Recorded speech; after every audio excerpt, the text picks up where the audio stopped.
کیا آپ کو لگتا ہے کہ جنرل فیض حمید کی گرفتاری ان کے کورٹ مارشل کے بعد یہ معاملہ یہیں پہ رک جائے گا؟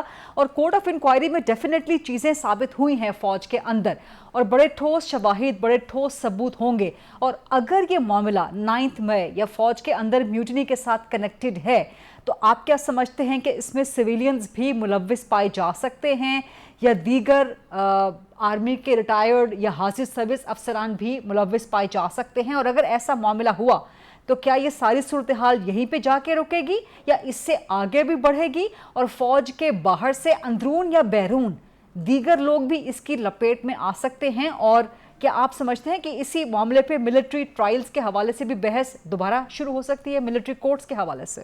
آپ نے جو طویل سوال کیا ہے میرا خیال اس کے اندر ہی جواب بھی پوشیدہ ہے۔ جو الزام لگایا گیا ہے ایک تو ٹاپ سٹی کے حوالے سے ہے جی، لیکن وہ تو اس وقت کی بات ہے جب وہ ملازمت میں موجود تھے۔ ریٹائرمنٹ کے بعد جو ان کی سرگرمیاں ہیں، جو آرمی ایکٹ کی خلاف ورزی ہو رہی تھی، ظاہر ہے کوئی ایسی سرگرمی تو نہیں ہو سکتی کہ وہ اکیلے کچھ کر رہے ہوں۔ اگر اکیلے ہی کر رہے ہوتے تو پھر سرگرمی تو نہ کہلاتی، تو ظاہر ہے کوئی ایک دوسرا آدمی، کوئی تیسرا آدمی، کوئی چوتھا آدمی، کوئی شریک کار تو ہوگا نا۔ کوئی شخص جو ہے جو واردات اکیلے تو نہیں کر سکتا۔ تو اب جب اس کی تفصیلات سامنے آئیں گی، 9 مئی کے واقعات بھی ہیں، دوسرے بہت سے معاملات بھی ہیں جن کی طرف لوگ حسب توفیق اشارہ کر رہے ہیں، لیکن اس وقت تو ساری باتیں قیاس آرائیاں ہیں نا۔ تو جہاں ہمارے آئی ایس پی آر نے یہ پریس ریلیز جاری کیا ہے اور ایک تجسس پیدا کر دیا ہے پورے ملک میں بلکہ پوری دنیا میں جہاں جہاں پاکستانی موجود ہیں، تو یہ ہونا چاہیے کہ یہ اس میں رہنمائی کر دی جائے اور بتا دیا جائے کہ کون کون سے معاملات ہیں جن میں وہ ملوث پائے گئے ہیں۔ تو یہ کچھ انتظار کرنا پڑے گا، اور ظاہر ہے کہ جب وہ دوسرے لوگ ان کے ساتھ شریک ہوں گے تو پھر ان کے خلاف بھی کارروائی ہوگی۔ جب ان کے خلاف کارروائی ہوگی تو پھر یہ سوال تو میرا خیال کوئی ایسا وزن نہیں رکھے گا کہ سول عدالت میں مقدمہ چلانا چاہیے۔ پھر تو معاملات جو ہیں وہ فوجی عدالت میں ہی چلیں گے اور اس پر کوئی اعتراض بھی نہیں کر سکے گا۔ تو ہمیں بہرحال دیکھنا ہے، ابھی تو ہم صرف ٹامک ٹوئیاں ہی مار سکتے ہیں، اور آپ مجھ سے زیادہ باخبر ہیں، آپ کو زیادہ تفصیلات معلوم ہوں گی اور آپ زیادہ بتا سکتی ہیں۔ شاہد صاحب، یہ چند باتیں آپ نے بہت اہم کی ہیں۔ سب سے ایک بنیادی بات کہ آئی ایس پی آر کو چاہیے تھا، فوج کو چاہیے کہ رہنمائی کر دیں کیونکہ قیاس آرائیاں بہت پھیل رہی ہیں۔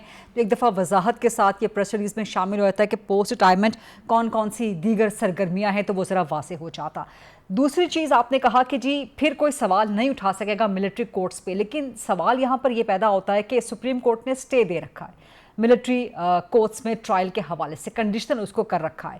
اسی وجہ سے 9 مئی کا 1 سال سے کوئی حتمی نتیجہ سامنے نہیں آیا۔ اس کے کمپیریزن میں ہم دیکھتے ہیں کہ فوج کے اپنے اندر جو ایک سیلف اکاؤنٹیبلٹی کا نظام ہے وہ چند مہینوں کے اندر اندر شواہد لے بھی آتا ہے، شواہد ثابت بھی کر دیتا ہے، کورٹ مارشل کا آغاز بھی ہو جاتا ہے۔ اگر یہاں پہ کنیکٹڈ ہے 9 مئی کا معاملہ، فوج کے اندر میوٹینی کا معاملہ، اور اس میں صرف فوجی افسران ہی نہیں کچھ سویلینز بھی ملوث شواہد کے طور پہ پائے جاتے ہیں، تو کیا پھر آپ یہ سمجھیں گے کہ کورٹ مارشل کے اختتام کا آغاز کرنا چاہیے کہ اس کا حتمی نتیجہ کیا نکلتا ہے، پھر شواہد سامنے آئیں، یا ابھی سے شواہد کہیں شیئر کر لیے جائیں، کہیں منظر عام پہ آ جائیں یا حکومت سے شیئر کر لیے جائیں وغیرہ وغیرہ؟ کوئی بھی پاسبلٹی ہو سکتی ہے قانوناً۔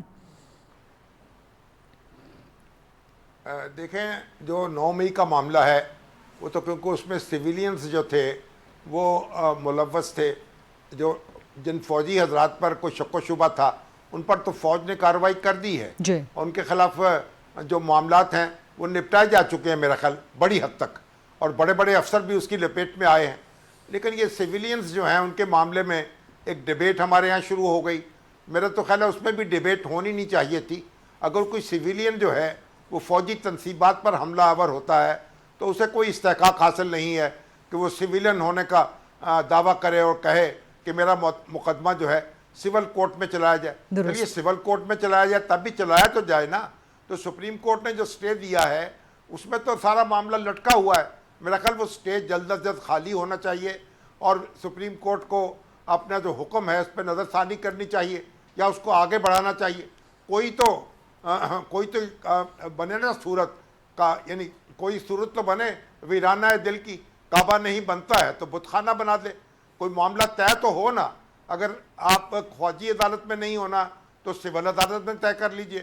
مگر بنیادی بات یہ ہے کہ یہ جو جنرل فیض حمید کا معاملہ ہے یہ یکسر مختلف ہے، اس کے بارے میں تو یہ سوال نہیں اٹھایا جا سکتا. اور پھر اگر ان کے کوئی شریک ملزمان ہوں گے اور ان کے ساتھ مل کر ساز باز کر رہے ہوں گے، درست. یا یہ ان کے ایما پر کوئی حرکات و سکنات کر رہے ہوں گے، تو پھر تو ان کے بارے میں یہ کہنا کہ ان کا معاملہ سول عدالت میں چلایا جائے وہ تو ایک بے تکی بات ہوگی.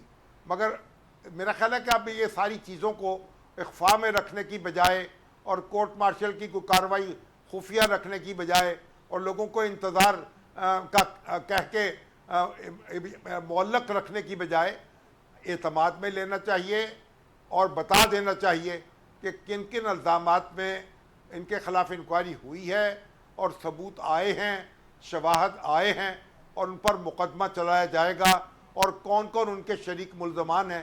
یہ ساری تفصیل جو ہے یہ پوری قوم سننا چاہتی ہے. درست. اور میرا خیال ہے کہ یہ تجسس جو ہے اس کو ختم جتنی جلد کر دیا جائے گا اتنی جلد بہتر ہوگا. اور جہاں پہ تجسس ہو، جہاں پہ ویگ چیزیں رہ جائے، وہیں پر فیک نیوز یا فیک پروپیگنڈا پراسپر کرنا شروع کر دیتا ہے. بڑا زبردست تجزیہ آپ نے کیا مجیب الرحمان شامی صاحب، اور بڑا کمپریہنسو، بڑا ڈیٹیلڈ